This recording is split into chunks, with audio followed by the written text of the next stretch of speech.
Dominic Raab may have released a self-pitying resignation letter, but the Tory MP has never been a man who invites much sympathy. As a newly elected MP, he wrote that men were getting a, quote, raw deal and complained of, quote, feminist bigotry. Then this was how he spoke about food bank users during the 2017 general election. Typical user of food bank is not someone that's languishing in poverty, it's someone who has a cash flow problem episodically. No, it's true. Well, that is what the Trussell Trust data says. It's not what they say, Dominic. It is what I go to food banks all the time. Sorry, Trussell Trust can I would be finish the point? outraged by you saying No, that. they wouldn't. Outraged. Just to clarify, Dominic, you're telling the country here in this programme that the Trussell Trust, who deal with poverty, told you personally that the problem with food banks wasn't people who are on the breadline, but people who are having cash flow problems. I'm dying to hear from them when they hear that you've said that. Can you just wait? What they do is they keep data that they update quarterly and then annually on the reason people are coming to their food banks, and that is what I'm citing. Not my experience of food banks. Well, go and read the data rather than shooting it off the... So he was saying, go look at the data. I'm right. You're just being a snowflake. Let's look at what the Trussell Trust said in response to that intervention from Dominic Raab. Trussell Trust data shows that the main reason for a food bank referral are delays and changes to benefit payments and low income issues that include people who are struggling with low pay or insecure forms of employment. It is our experience that people living in poverty are more likely to experience a sudden short-term crisis where they are referred for emergency food, whilst the underlying causes are addressed. For these people, food banks are a lifeline, and the Trussell Trust is extremely grateful to the public for the generous donations of food, toiletries and finance that help food banks keep their doors open. So essentially what's happening in their statistics, I think it's about 25% of people are suffering from, just extreme and permanent poverty, so they have to go use these food banks all the time. Then you've got 26% of people, that's why he's talking about the main group of people, is people who've had their benefits cut.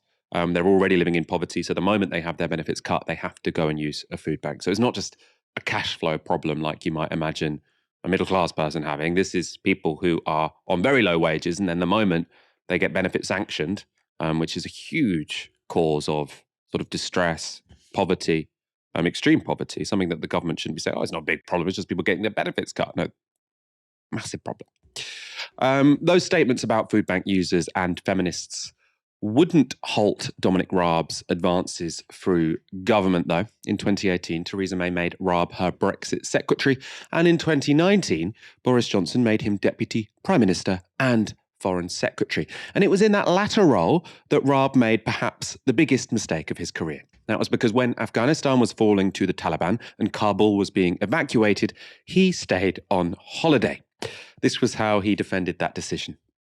But in terms of the conversation that you had with the Prime Minister, had you been ordered to come back to the United Kingdom, to be at your desk for the fall of Kabul, did you lobby the Prime Minister to work remotely? All of those claims and suggestions are not true. Well, we discussed the matter. I agreed to come back on Sunday. I'm not going to add further to the speculation around that. But the idea, some of the reporting, some of the assertions you just put to me, just not true. But we were focused overwhelmingly on securing the airport, making sure, and I was engaged in meetings, the stuff about me being lounging around on the beach all day, just nonsense. The stuff about me paddleboarding, nonsense. The sea was actually closed. It was a red notice. So sadly, while the sea was closed for Raab, an escape route had been closed for the thousands of Afghans who had helped the British during their occupation. That decision led to Raab's demotion to Justice Secretary, a position which he would regain under Rishi Sunak. But despite being a key ally, history would catch up with Dominic Raab. Just this week, anti-Brexit campaigner Gina Miller told this anecdote on Talk TV. So I've had personal experience where he was a bully to me, but this is in what way? So I was doing a morning Today programme about the case that I brought, my first case, and in coming down from the show in the lift, he basically called me names. Like what?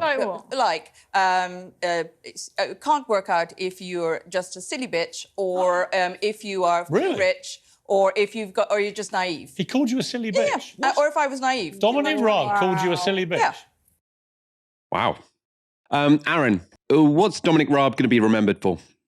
Cool, that's a good question, Michael. I think in the long term, people are going to look at the authors of that book, Britannia Unchained. Obviously, Liz Truss, Kwasi Kwarteng, Dominic Raab, Priti Patel as failures fundamentally, as part of a wider project within the Conservative Party, which failed.